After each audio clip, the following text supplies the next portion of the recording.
নমস্কার, কলিস কিচেনে সবাইকে স্বাগত জানাচ্ছি। আজ বাজার থেকে ছোট ছোট মৌরালা মাছ নিয়ে এসেছি।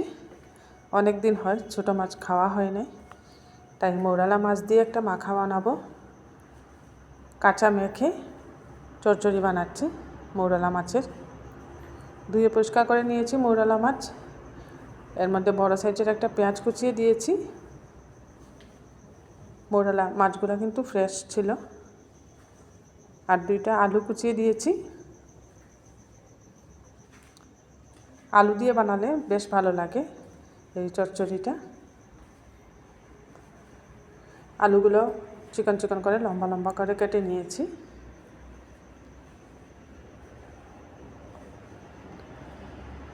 দুইটা আলু এখানে দিয়ে দিলাম। আর দিচ্ছি গুঁড়া মশলা। প্রথমেই দিয়ে দিচ্ছি হলুদের গুঁড়া, আর লাগছে এখানে ধনে গুঁড়া, জিরে গুঁড়া। আর এটা একটু ঝাল ঝাল করে বানাবো, তাই দিয়ে দিচ্ছি লাল লঙ্কার গুঁড়া 1 চামচ, সাথে কাঁচা লঙ্কাও দেব। এরকম চচ্চড়ি একটু ঝাল ঝাল হলে খেতে খুব ভালো লাগে।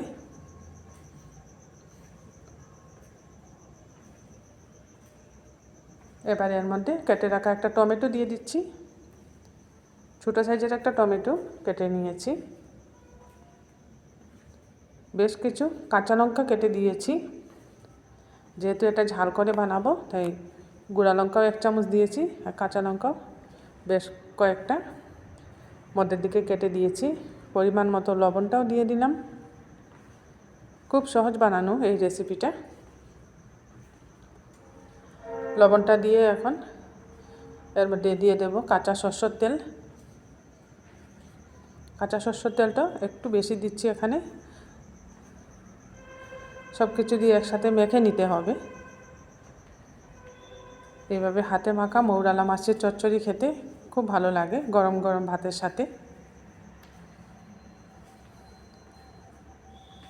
সব মশলা, টমেটো, কাঁচা লঙ্কা, আলু সব কিছু খুব ভালো করে মৌরালা মাছের সাথে মিশিয়ে মেখে নিচ্ছি।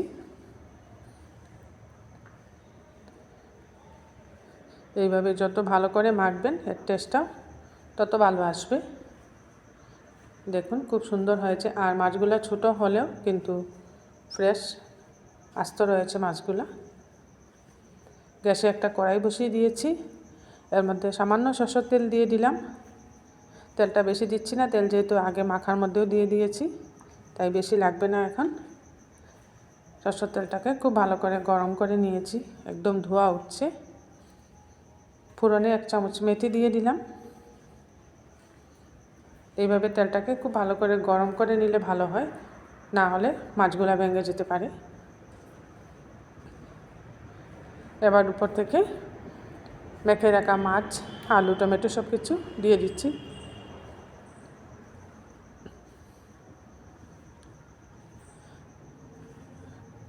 একবারে মেখে নিয়ে বানানো হয়, তাই সময়টাও কম লাগে। এক্ষেত্রে তেলটাও কম লাগে। ছোটো মাছ ভাজতে যেহেতু অনেক তেল লাগে, কিন্তু এইভাবে বানালে তেলটা অনেক কম লাগে। সুন্দর করে ছড়িয়ে দিয়ে দিলাম কড়ার মধ্যে। প্রথমে গ্যাসের হিটটা আমি ফুল রেখে কিছুক্ষণ উল্টে পাল্টে নেব। দেখুন কড়াইয়ের তেলটা খুব গরম করার দরুন মাছগুলা কড়াইয়ের মধ্যে লাগছেও না, আর নাড়াতে গেলে ভাঙছেও না। এইভাবে গ্যাসের হিট ফুল রেখে আরও কয়েকবার নাড়িয়ে নিচ্ছি।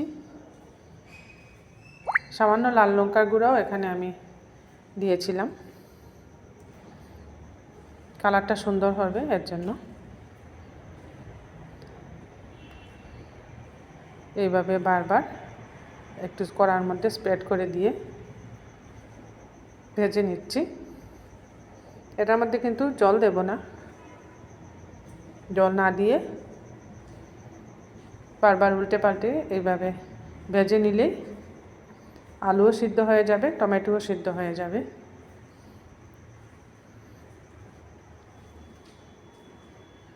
ছোটো মাছ কাটাকুটা একটু ঝামেলা হয়, কিন্তু ছোটো মাছ খেতে সবারই ভালো লাগে। এবার দেখুন নিচটা লাল লাল হয়ে গেছে, একদম লাল লাল করে ভেজে নিচ্ছি। আলুগুলাও অনেকটা সিদ্ধ হয়ে গেছে। আমার এই মৌরালা মাছের হাতে মাখা চচ্চড়ার রেসিপিটা আপনাদের ভালো লাগলে কলিস কিচেনটা লাইক শেয়ার সাবস্ক্রাইব করে নেবেন, পাশে থাকা বেল আইকনটা প্রেস করবেন, এতে করে যখন এরকম নতুন নতুন রেসিপি আমি আপলোড করি সাথে সাথে নোটিফিকেশনটা পেয়ে যাবেন। চচ্চড়িটা হয়ে এসছে, নামানোর আগে ধনেপাতা কুচি দিয়ে দিলাম। ধনেপাতা কুচি দিয়ে আর একটু ভালো করে মিশিয়ে নিচ্ছি। দেখুন খুব সুন্দর ঝরঝরে হয়েছে, কিন্তু একদম শুকনো শুকনো হয় নাই, একটু মাখো মাখো আছে। এইভাবেই বানাতে হবে। এবার এটাকে নামিয়ে গরম গরম ভাতের সাথে সার্ভ করে নিচ্ছি।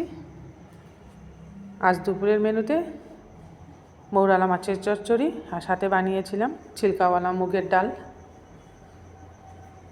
এভাবে একটা দুপুরের মেনু থাকলে খেতে দারুণ লাগে। ছিলকাওয়ালা মুগের ডাল।